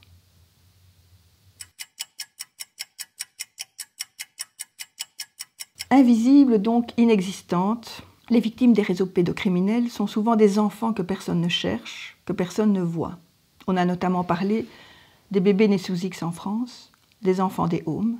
Aujourd'hui, ce sont les enfants migrants en Europe qui disparaissent par milliers. Les chiffres sont alarmants. Selon Europol et plusieurs ONG, entre 2014 et 2017, plus de 30 000 enfants migrants non accompagnés ont disparu en Europe. L'année suivante, en 2018, seuls 25% d'entre eux ont été retrouvés. Personne ne sait ce que sont devenus les 75% restants. Certains ont peut-être poursuivi leur trajet jusqu'en Angleterre ou un autre pays, mais on soupçonne aussi des trafics d'êtres humains, qu'ils soient exploités pour travailler, abusés sexuellement ou tués pour leurs organes. On tente toujours de nous faire croire que sans mesures très restrictives à l'accueil des réfugiés, nous assisterions à un véritable raz-de-marée de réfugiés qui préféreraient venir ne rien faire chez nous plutôt que d'aller à la pêche chez eux. Cette réalité, c'est celle d'humains bafoués dans leurs droits élémentaires et dans leur dignité. En invoquant l'argument de l'impuissance face à toute la misère du monde, on pervertit le sens de ce qui est une exigence éthique minimale en prétendant y voir une prétention démesurée. Faisant preuve d'une absence radicale de dimension éthique dans le jugement, certains ont osé ressortir cet argument en 1998, lors de la mort de la jeune Nigériane Semira Adamou, tuée par la police belge qui l'a étouffée à l'aide d'un coussin pour tenter de l'expulser du pays. C'est aussi ce qui motive les politiques de chasse aux migrants qui ont mené à la mort de la petite Maouda, tuée par un tir policier sur une camionnette qui tentait de lui échapper. Je ne m'attarde pas ici sur les tentatives d'invisibilisation de cet homicide par la hiérarchie de la police. Alors, en signant la Convention de Genève de 1951, la Belgique s'est pourtant engagée à protéger les réfugiés se trouvant sur son territoire, soit toute personne, je cite, qui craint avec raison d'être persécutée du fait de sa race, de sa religion, de sa nationalité, de son appartenance à un certain groupe social ou de ses opinions politiques. Ces dernières années, plusieurs milliers de migrants, hommes, femmes et enfants, ont perdu la vie, engloutis dans le monde du silence qu'est la mer Méditerranée. Et lorsqu'ils arrivent à franchir cette étape, il arrive aussi qu'ils se retrouvent exploités, en situation de quasi-esclavage, dans des champs, des manufactures souterraines ou des ateliers de couture. Ils sont invisibles, la plupart d'entre nous, démunis, sans droit, privés d'espoir. En imposant que soit pratiqué le principe éthique du respect de la dignité, nous pouvons exiger une véritable politique de l'immigration plutôt qu'une absence de politique qui permet toutes les dérives. En mars 2020, 70 intellectuels européens défendent les principes fondamentaux. Sans droit d'asile, il n'y a plus d'Europe. Le scandale de ce qui se passe à la frontière gréco-turque a pris la tournure d'une faillite collective. Car ce qui est liquidé dans les faits, c'est le droit d'asile lui-même. C'est l'article 14 de la Déclaration universelle des droits de l'homme qui consacre le droit d'asile en droit fondamental. Et que vaut l'Europe si elle se fait l'ennemi de ce droit premier et fondamental? À quoi bon alors des institutions européennes s'il est permis aux États membres de refuser les obligations que leur impose le droit européen, que leur impose aussi la Charte des droits fondamentaux de l'Union européenne, la Convention européenne des droits de l'homme et la Convention de Genève de 1951. Que veut dire Union si parmi les pays qui la composent, certains peuvent suspendre l'examen des demandes d'asile, examen obligatoire selon la Convention de Genève, et s'exempter de la solidarité dans l'accueil et la répartition des victimes de la persécution. La construction européenne est née des leçons tirées des catastrophes identitaires du XXe siècle. Elle n'a pour légitimité que le respect du droit qui la fonde. S'imaginer qu'on la préservera de la montée du national-populisme en piétinant les droits fondamentaux est à mon avis le pire des calculs. Invisibilité des mondes cloisonnés. La violence de la répression policière dans les banlieues françaises à l'encontre des minorités visibles a-t-elle aussi son cortège de morts. De Malik Oussekine, abattu à la sortie d'une boîte de jazz en 1986, à Adama Traoré, mort dans un poste de gendarmerie en 2016, beaucoup de ces jeunes ont été tués et blessés au nom du maintien de l'ordre. Le mouvement Black Lives Matter a pris une ampleur internationale depuis la mort filmée cette année de George Floyd, étouffé par un policier américain. Entre ces deux moments, en novembre 2018, la révolte des petites gens et des classes moyennes a conduit des dizaines puis des centaines de milliers d'hommes et de très nombreuses femmes à enfiler un gilet jaune et se rassembler tous les samedis, d'abord sur des ronds-points puis en cortège dans de nombreuses villes. Recréant du lien, ils ont retrouvé le goût de la fraternité. Pour la plupart, ce sont des gens que les habitants des grandes villes n'ont jamais vus, qui n'avaient jamais manifesté auparavant. S'ils ont enfilé un gilet jaune, comme sur la route lorsqu'on est en panne, c'est précisément pour être vus. Car ce qui leur est refusé, c'est le droit d'apporter un regard sur la société. C'est une question de vision, analyse le philosophe Vincent Cespedes. Le jaune fluo, c'est la survisibilité. Je suis invisible, le combat, c'est être visible. Et la répression touche les yeux, la possibilité, le droit de voir. Les fameux LBD, reconnus comme armes de guerre, crèvent des yeux sur ordre de la hiérarchie. On assiste au resserrement des élites, la panique narcissique de ceux qui tiennent dans l'entre-soi la société en termes de vision. C'est un combat d'optique. Ils contestaient entre autres la taxe sur le diesel qui touchait les plus fragiles. Rappelons que cette taxe venait compenser la suppression de l'ISF dont le coût était estimé à 5 milliards d'euros par an. Et les Gilets jaunes réclament des choses essentielles, des questions de dignité humaine, une démocratie plus directe, une plus grande justice sociale et fiscale, les mêmes droits sociaux pour tous ceux qui travaillent en France, des mesures radicales face à l'état d'urgence climatique. Fin du mois, fin du monde, même combat. On a voulu les opposer aux manifestants pour le climat, mais ils se sont unis.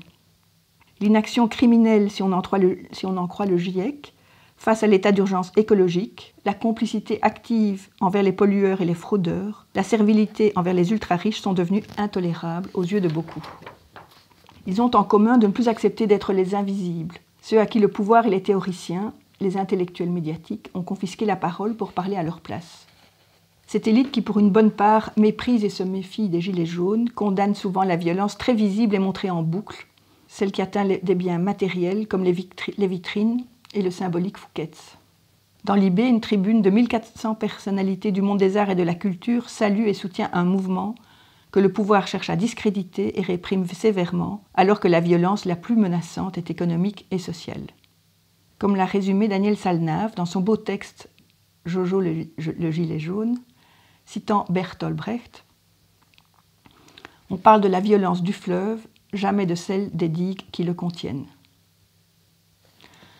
Or, ce qui a longtemps été nié par la police, par le gouvernement français et par la majorité des médias, c'est l'extraordinaire répression policière qui s'est abattue sur les manifestants, notamment sur les femmes. Un ancien ministre de l'Éducation s'est même autorisé à appeler les policiers à se servir de leurs armes contre les gilets jaunes. Mais ici, de nombreux actes de violence sont filmés. Depuis le début du mouvement, le journaliste David Dufresne, qui a été primé pour son travail, a recensé, documenté et contextualisé toutes les violences policières qui lui étaient signalées lors des manifestations. Décès, éborgnés, mains arrachées, matraquages, coups, blessures graves à la tête. La liste est impressionnante et son travail est considéré comme une référence. En outre, il a réalisé en 2020 le film « Un pays qui se tient sage », dont le titre renvoie à cette image pour moi insupportable de décembre 2018 à Mantes-la-Jolie, où des dizaines de jeunes ont été forcés pendant des heures sous la menace des armes, de policiers, de se tenir à genoux, main sur la tête, tandis qu'un policier ironisait en ces termes « Et voilà une classe qui se tient sage ». Le film de David Dufresne est projeté sur grand écran dans la longueur, sans flou. Il empêche de détourner le regard. Dans ces manifestations, il y avait les street medics qui soignent bénévolement des gens dans la rue et eux aussi sont réprimés. Les hôpitaux reçoivent l'ordre de ficher les blessés lors des mouvements sociaux. Au printemps 2019, après l'ONU, le Conseil de l'Europe, le Parlement européen, Amnesty International, un large collectif d'universitaires a demandé instamment l'arrêt de l'utilisation d'armes de guerre dans des opérations de maintien de l'ordre et apporte son soutien aux Gilets jaunes face aux graves dangers que la nouvelle politique du gouvernement fait peser sur les libertés publiques et les droits humains. Les avocats du groupe Robe Noire et Gilets jaunes se sont mobilisés dans toute la France pour les soutenir. L'État revendique le monopole de la violence, écrit le sociologue Max Weber. Les violences policières en France ont une histoire et ont été longtemps niées, invisibilisées, tant qu'elles sévissaient de l'autre côté du périphérique, à l'encontre de ceux qu'on appelait les jeunes de banlieue. Même si le quartier témoignait, la parole des policiers primait. À l'heure où tout le monde possède une caméra sur son téléphone, le déni devient de plus en plus difficile. Alors le gouvernement tente de faire passer une loi, sécurité globale, qui sanctionne la diffusion d'images de policiers, notamment lors de manifestations.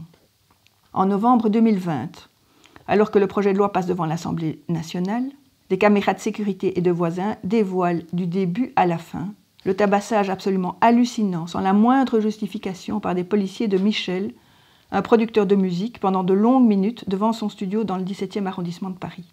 Les policiers sont rejoints par de nombreux autres. Ils ne cessent de l'insulter en le traitant de sale nègre, nous dit-il. Et lorsqu'ils réalisent qu'ils sont filmés, la meute s'en va. Comme le dit l'intéressé qui a cru qu'il allait y rester, sans ces images, il serait encore en prison. Les autorités persistent à nier qu'il puisse y avoir un racisme structurel dans la police de France, pays des droits de l'homme.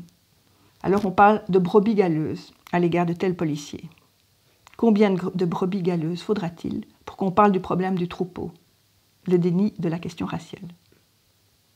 La violence qui est sans doute la plus menaçante, celle qui engendre toutes les autres, c'est la violence invisible, celle qui marque les corps et les esprits de celles et ceux qui s'abîment au travail et payent les décisions du monde de la spéculation et de la finance. L'écrivain Édouard Louis décrit avec beaucoup de sensibilité la destruction des corps opérée par la politique sur les classes populaires. Et à la suite des Gilets jaunes, ce sont les étudiants, les militants pour le climat, les journalistes, les professeurs, les médecins et les aides-soignants, les musiciens, les danseuses de l'opéra, les avocats, même les magistrats, les pompiers et de très nombreuses professions, catégories professionnelles qui manifestent également. Le projet de réforme des retraites a mobilisé les syndicats qui sont entrés en scène et la répression s'est abattue sur tous. Dans l'immense majorité des cas, les policiers ne sont pas poursuivis, encore moins condamnés. En revanche, les manifestants arrêtés en masse sont poursuivis et souvent condamnés à des peines qui peuvent aller jusqu'à 5 ans de prison ferme, ce qui accentue évidemment les drames sociaux.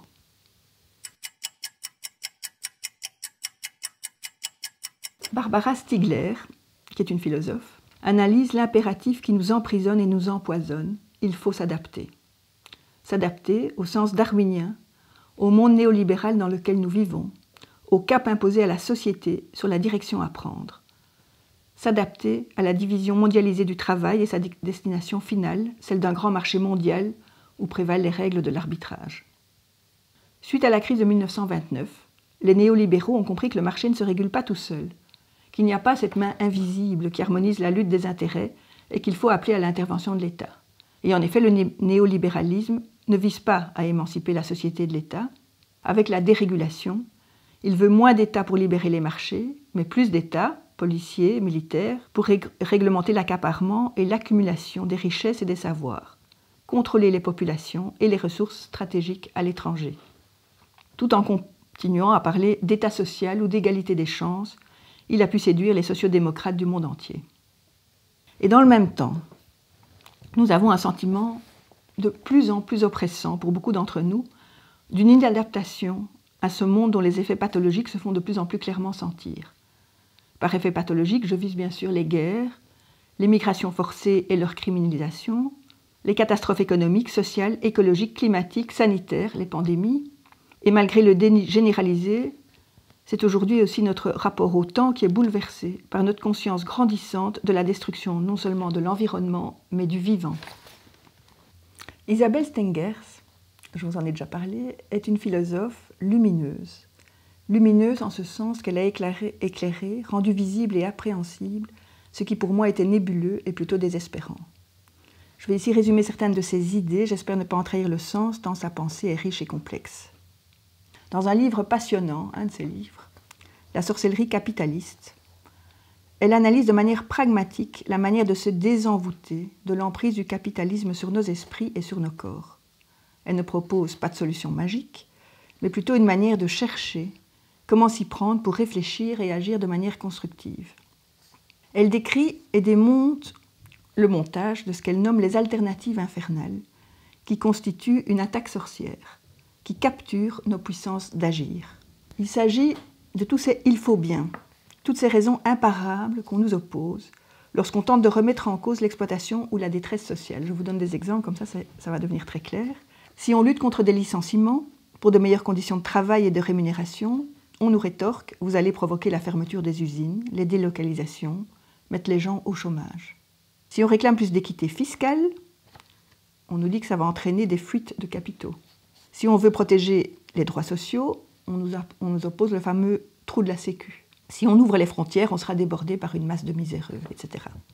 Et en fait, nous sommes tous victimes, ou la plupart d'entre nous en tout cas, tout en actionnant nous-mêmes ce système invisible qui capture les puissances d'agir, d'imaginer, d'exister et de lutter. Ce flux mouvant du néolibéralisme, c'est l'idée d'une grande vague irrésistible, activement et laborieusement fabriquée par une multitude de petites mains qui sont invisibles mais qui créent, font tenir, entretiennent avec les impératifs du management, ce qui s'impose alors avec l'évidence d'alternatives incontournables, comme dans le film Violence des échanges en milieu tempéré. Ça peut être le directeur des ressources humaines qui met en œuvre un plan de licenciement, mais aussi le travail de banquiers, consultants, économistes, hommes politiques, journalistes, psy-coachs, etc. Tout cela, c'est une grande entreprise d'irresponsabilisation qui permet que des intérêts économiques et financiers continuent à s'imposer à l'encontre des intérêts sociaux, écologiques et climatiques du plus grand nombre. Alors, l'action citoyenne se mobilise et cherche ses marques. À Seattle, en 1999, un cri est né, un autre monde est possible. Ce sont les premières manifestations altermondialistes d'envergure qui ont bloqué un sommet de l'OMC, qui ont été elles aussi violemment réprimées. Mais grâce à ceux qu'on a appelés altermondialistes, le mot mondialisation n'est plus considéré comme un progrès. Seattle et les manifestations qui suivirent, et plus tard Occupy Wall Street, Nuit debout, les indignés, ont contribué à mettre fin à cette capture des imaginations et des capacités de résister, à la paralysie sidérée, relayée par la formule lapidaire du commissaire européen Pascal Lamy, « On n'arrête pas les horloges ». Un espace des possibles a été rouvert. Alors, quel que soit l'avenir de ces mouvements, ils constituent en eux-mêmes une prise de conscience à ramifications nombreuses, latérales, circulaires, des rhizomes, soit des réseaux qui n'ont pas de point d'ancrage fixe, de rapport binaire, ni de structure hiérarchique, dont n'importe quel point peut être connecté avec n'importe quel autre. Une toile, à l'image du web. Le refus de se structurer, de laisser émerger des têtes, suspectant toute forme de pouvoir, les a peut-être vidés de leur substance et montré les limites d'une démocratie horizontale. Ça, je n'en sais rien. Cela reste à analyser. Nombreux sont ceux qui cherchent aujourd'hui d'autres voies pour mieux vivre ensemble. Et il y a des moyens d'agir pour résister en droit. Rappelons que sont reconnus comme des droits fondamentaux garantis par les conventions internationales et ou la Constitution, par exemple, le droit de revoir, de réformer, de changer sa Constitution, le droit de manifester, la résistance à l'oppression, qui peut fonder le droit de désobéissance civile. Les activistes qui revendiquent la désobéissance civile agissent généralement à visage découvert et assument la sanction de l'État. Je pense par exemple aux activistes de Greenpeace, aux faucheurs d'OGM, aux défenseurs des animaux, aux zadistes, aux militants écologiques avec leur formule « Nous ne défendons pas la nature, nous sommes la nature qui se défend », ou encore aux hébergeurs de migrants. Et puis, à deux femmes extraordinaires, Carola Rackete et Pia Klemm, parmi les rares femmes capitaines de bateaux, qui, en 2019, se retrouvent dans la ligne de mire de la justice italienne pour avoir refusé d'obtempérer aux ordres en sauvant des migrants en Méditerranée. Elles revendiquent le droit international de la mer pour refuser de laisser mourir des hommes, des femmes et des enfants, là où aucun gouvernement européen ne prenait ses responsabilités. Les procès et condamnations se passent sur la place publique. Ils interpellent l'opinion sur des lois illégitimes et confrontent la société à ses idéaux de justice en vue de réformer le droit applicable. En emprisonnement, il arrive que l'État manifeste publiquement son injustice et parfois le droit évolue. Ainsi, à l'occasion du procès de Cédric Herrou, en juillet 2018, qui aidait des migrants à traverser la frontière italo-française qui les hébergeait, le Conseil constitutionnel français exclut que puisse s'appliquer le délit de solidarité ou délit d'hospitalité en cas d'assistance humanitaire désintéressée à des étrangers en situation illégale. Il reconnaît ainsi pour la première fois en France la valeur constitutionnelle du principe de fraternité et son corollaire, la liberté d'aider autrui à titre humanitaire. Cédric Herrou poursuit son combat. Il a écrit un livre en vue notamment de réformer Schengen. Un nouvel art de la révolte, de faire et de concevoir la politique survient aussi avec les actions des lanceurs d'alerte, comme, pour citer les plus connus, Edward Snowden, Chelsea Manning et Julian Assange. Les révélations d'Edward Snowden ont propulsé au devant de la scène les rapports entre l'État, le droit et la vie privée. Dans le contexte de la guerre contre le terrorisme, les États-Unis ont mis en place un système caché, secret, de recueil de données en masse qui s'applique à l'ensemble des citoyens américains en violation des protections constitutionnelles, ainsi qu'aux communications diplomatiques ou de dirigeants étrangers.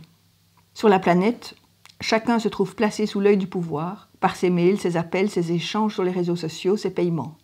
Mais émerge ainsi une nouvelle rationalité politique. L'État n'accepte plus les contraintes strictes et encadrées juridiquement qui l'excluent de la vie privée des concitoyens et de leur intimité.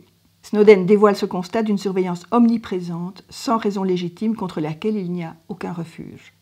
La plateforme Wikileaks, dont Julian Assange est le porte-parole, démocratise l'accès à la technologie et diffuse des informations cryptées, classifiées par les États, qui sont analysées et c'est important, publiées par d'importants journaux du monde entier, comme le New York Times, The Guardian, Le Monde, El País, Der Spiegel. Sont notamment dévoilées des actions criminelles commises par les services de l'État et des actes illégaux d'acteurs privés que l'État préfère dissimuler. Sa radicalité en faisant fuiter ces informations représente, selon Assange, une exigence démocratique dans un État de droit qui invoque le principe d'égalité devant la justice. En dépossédant les gouvernants de leurs secrets d'État, Wikileaks ruine ce privilège de classe. Assange garantit l'anonymat de ses informateurs. Sa plateforme, d'ailleurs, ne connaît pas l'identité de ses informateurs, ce qui permet ainsi à beaucoup d'hommes et de femmes qui travaillent dans des institutions de diffuser des informations sans devoir l'assumer au grand jour. Et c'est dans ce cadre de l'anonymat, de l'invisibilité qu'a agi Chelsea Manning, analyste militaire, qui en fait s'est constitué en sujet politique contestataire, en mettant en lumière des actes illégaux commis par l'armée américaine, notamment lors des guerres d'Irak et d'Afghanistan, dont une fameuse vidéo d'un raid aérien américain à Bagdad en juillet 2007, qui a tué un groupe de civils, comprenant notamment des reporters de l'agence Reuters. Snowden et Assange se placent en dehors de leur état d'origine et s'émancipent de l'ordre de la loi, qu'ils ne reconnaissent plus comme étant la leur. Ils incarnent la sédition, la dénationalisation. Et la répression à leur égard est d'une brutalité inouïe, à la mesure de la déstabilisation que provoque l'irruption de ces contre-sujets, de la crainte suscitée par cette nouvelle politique de l'anonymat que les institutions ne peuvent maîtriser. Manning a été dénoncé et lourdement condamné, Assange, arraché à l'ambassade d'Équateur où il se réfugiait, est invisibilisé aux yeux du monde. Il affronte à Londres un procès qui ne respecte pas ses droits fondamentaux. Il me semble, au vu de l'atteinte importante à la liberté de la presse, que les rédacteurs en chef des grands journaux qui ont publié les informations que Wikileaks leur a soumises pourraient se mobiliser aux côtés de Julian Assange en revendiquant qu'ayant relayé les mêmes indiscrétions, ils devraient subir le même sort. À Seattle et aux manifestations qui suivirent participèrent un groupe de femmes activistes, écoféministes, non violentes, les sorcières néo-païennes, mouvement politique proche des anarchistes, né au début des années 70. Elles incitent à penser à partir du milieu ravagé qui est le nôtre, qui nous invite à accepter comme normal et malheureusement nécessaire ce qui, dès qu'on y pense, devient absurde et intolérable. Avec elles, des penseuses comme Donna Haraway, Isabelle Stengers et l'anthropologue Anna Tsing nous invitent à apprendre à vivre dans les ruines, dans un monde devenu intrinsèquement problématique avec les problèmes que nous avons provoqués, nous les humains, l'anthropocène, le capitalisme et les 500 dernières années que nous avons consacrées à pomper la terre, en faire une ressource à extraire et à transformer en capital. Réactivant l'histoire, ces écoféministes rappellent le coup de force qui s'est joué en Europe à partir du XVIe siècle. C'est l'époque des enclosures, les mises en clôture des communs. Les communs, c'était ces formes de non-propriété, des terres autrefois exploitées collectivement par les villageois. Cette attaque est dirigée contre les communautés paysannes et contre les sorcières qui vivaient en partenariat, en interdépendance.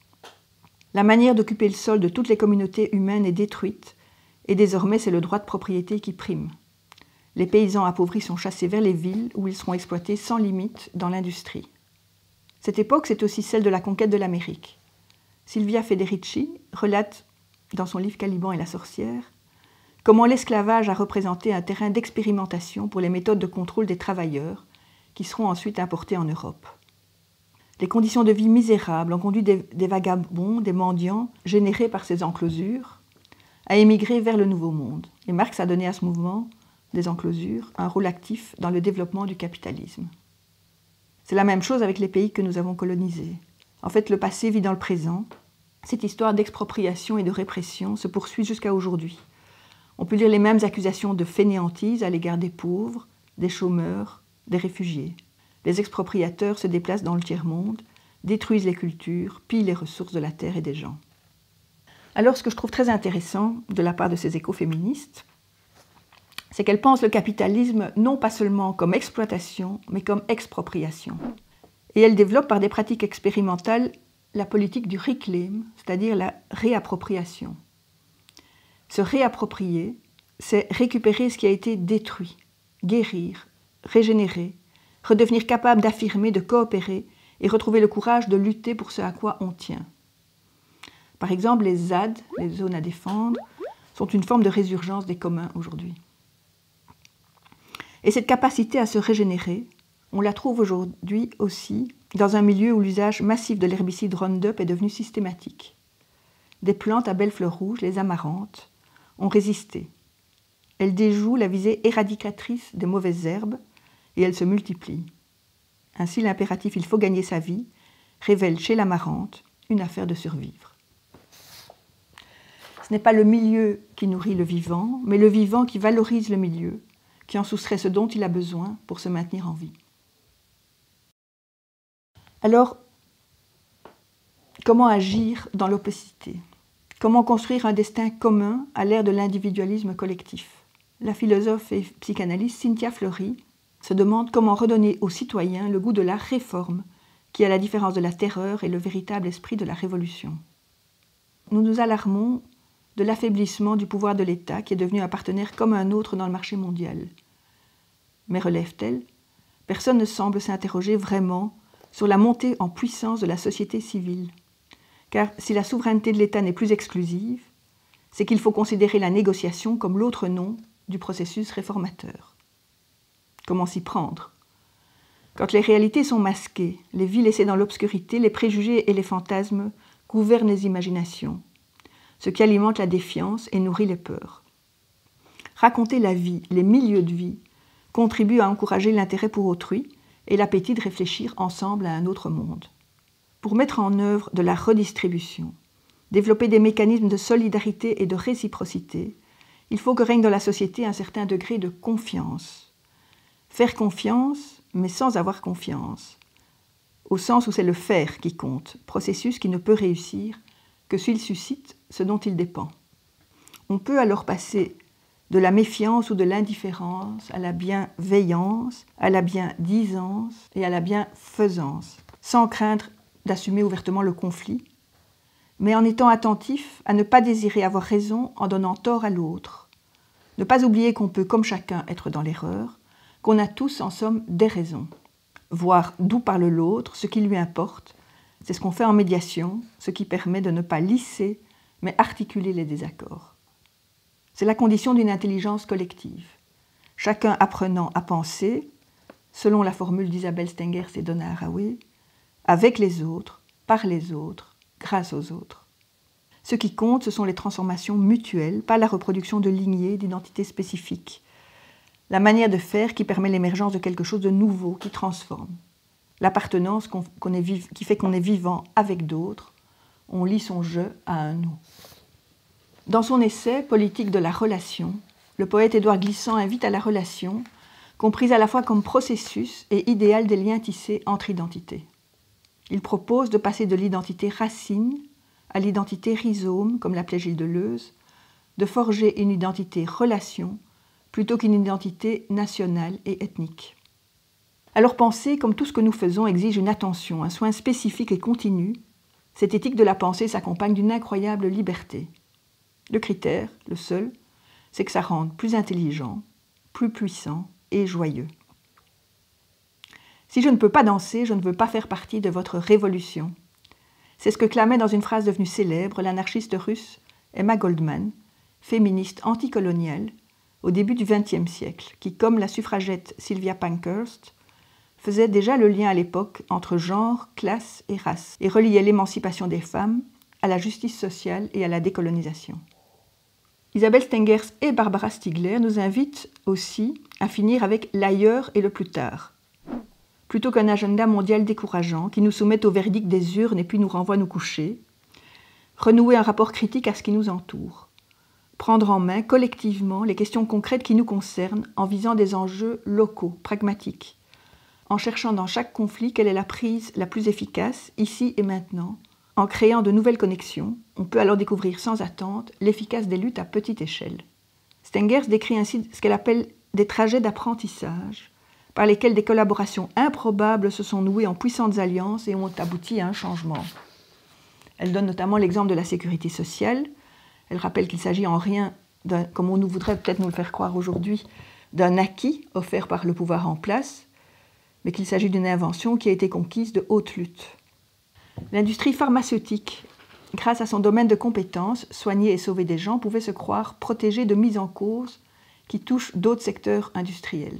Mais tout a basculé lorsqu'en 2001, 39 entreprises pharmaceutiques mondiales ont lancé un procès contre le gouvernement sud-africain pour non-respect de la propriété intellectuelle des médicaments anti-sida. Les patients ont mis en politique ce qui les concernait et ils ont été rejoints par des associations, par d'autres acteurs, producteurs d'autres expertises. Et la façade de légitimité derrière laquelle se protégeaient les industriels s'est effondrée. Quelques jours après le début des audiences, ils ont retiré leur plainte en catastrophe, mais la coalition ne s'est pas arrêtée. Le trajet d'apprentissage se poursuit, notamment à la prise et la prolifération de brevets. En effet, la captation de richesses collectives par des intérêts privés est devenue un enjeu essentiel pour le capitalisme contemporain. Cette histoire et de nombreuses autres histoires sont développées dans un livre revigorant du professeur de droit international Éric David et de la journaliste Gabrielle Lefebvre, « Juger les multinationales ». Ils analysent dans les faits et en droit la montée en puissance et en impunité de ces sociétés transnationales qui échappent souvent au contrôle démocratique, les procès qui leur ont été intentés pour les fautes et les crimes les plus significatifs commis en leur nom un peu partout dans le monde, pour des atteintes graves à l'environnement, des droits des travailleurs et des droits humains bafoués, la privatisation de biens communs, le pillage de ressources naturelles, des atteintes au droit à la santé, l'évasion fiscale et toutes sortes de crimes d'exploitation du travail des enfants, crimes de guerre, voire des crimes contre l'humanité. La justice, rappelle-t-il, est l'arme des victimes. Car si puissantes soient-elles sur le plan économique, ces sociétés sont des personnes morales de droit privé qui doivent répondre des violations du droit civil ou du droit pénal qu'elles commettent. Les normes fondamentales de l'OIT, l'Organisation internationale du travail, et les droits humains lient les multinationales comme l'État. L'écocide, par exemple, devrait pouvoir être reconnu comme crime contre l'humanité. C'est un débat qui dure déjà depuis pas mal d'années. Et là encore, disent-ils, il dépend de la mobilisation citoyenne d'interpeller les élus, de refuser qu'on leur impose les règles contraires aux valeurs fondamentales et aux normes écologiques et d'éthique des affaires, et d'exiger un tribunal international plutôt que des arbitres privés qui puissent juger les exactions de ces colosses industriels. La question qui importe ici, c'est la dynamique de propagation, le moment final du tous ensemble sans lequel aucune vraie solution ne serait possible. Les routes créent des chemins qui facilitent le mouvement, mais ce faisant, elles limitent les endroits où aller. La zone de contact entre différents mondes est potentiellement créatrice. Anna Tsing utilise la métaphore de la friction pour montrer qu'à l'interstice des mondes humains et non humains se reconstituent les puissances d'agir des collectifs. Pour l'heure, le virus a mis le monde à l'arrêt. Il nous renvoie chez nous, confinant certains dans des foyers trop peuplés, d'autres à une solitude brutale. Il met à nu le désastre auquel nous conduit le cap de la mondialisation et l'incurie criminelle de dirigeants qui en ont fait la pédagogie pendant des décennies. La permaculture, sortant du dualisme nature-culture, réarticule les humains à leur milieu et s'appuie sur l'intelligence du vivant, humain et non humain. L'écologie permet de comprendre que des termes comme milieu ravageur et milieu ravagé visent aussi bien, par exemple, l'école que l'agriculture industrielle. Et la mobilisation des jeunes pour le climat a montré en peu de temps leur résolution à s'emparer sans attendre des problèmes qui les concernent. La violence inouïe des attaques contre la jeune Greta Thunberg, qui ose, elle qui ne sait pas, faire la leçon aux adultes qui, eux, savent, rappelle l'extrême séparation qu'on exige de nous vis-à-vis de ce monde de l'enfance, ce reste d'animisme, de sauvage, de féminin dans notre monde civilisé, qui n'est acceptable qu'à condition de demeurer à sa place, mais qui aussi dit en creux l'immense ressource que constituera toujours toute possibilité de s'y reconnecter. Revenant à notre héritage, il nous appartient de créer, nous réapproprier, non pas des pensées tristes et impuissantes, mais des ressources pour celles et ceux qui viennent. Le philosophe Bruno Latour nous invite à réfléchir et définir le territoire plutôt que la nature, concept peu mobilisateur, trop vaste ou trop flou, le terrain de vie que nous sommes prêts à protéger. Vinciane Després cite Virginia Woolf, qui, au milieu de la Première Guerre mondiale, écrit dans son journal « Le futur est sombre, ce qui est la meilleure chose que le futur puisse être. » Étrange formule, surtout à cette époque. Mais à l'analyse, cela peut signifier que si le futur est sombre, c'est aussi qu'il est opaque, on est dans le noir, on ne voit rien. On n'aperçoit donc pas tout ce que le futur recèle comme possible, et donc qu'il y a des tas d'ouvertures possibles. Il nous appartient de sentir, de cultiver, d'essayer de faire exister ces futurs possibles plutôt que des futurs tragiques. C'est notre responsabilité. Qu'allons-nous raconter du présent et du passé qui va nourrir quelque chose de possible dans le futur? Je conclus avec une image d'espoir. Parmi les arbres des forêts, les plantes à graines qui peuplent les champs, les massifs de fleurs de nos jardins, c'est toujours l'herbe qui a le dernier mot. Selon la formule de Deleuze, elle pousse entre et parmi les choses, comble les vides et les débordements. Voilà, je vous remercie de votre attention.